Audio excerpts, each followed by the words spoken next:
எனில் அங்கதேசத்து அரசர் உண்மையில் மாபெரும் வீரரா தந்தையே? கர்ணன் அற்புதமான வீரராவார்.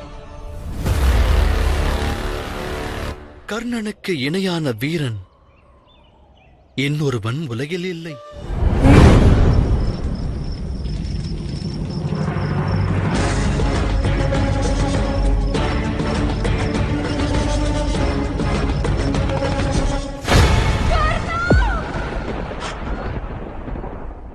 கர்ணா, நீ உன் கரத்தில் வில்லேந்தாத வேளையில், நீ பயணித்த ரதத்தின் சக்கரம் பூமியில் புதைந்த நேரத்தில், கற்ற திவ்ய வித்தியை நீ அடியோடு மறந்த சமயத்தில், கிட்டியது நல்லதொரு சந்தர்ப்பம் என்று உன்னை வதைக்க முற்படுகின்றோமே கர்ணா.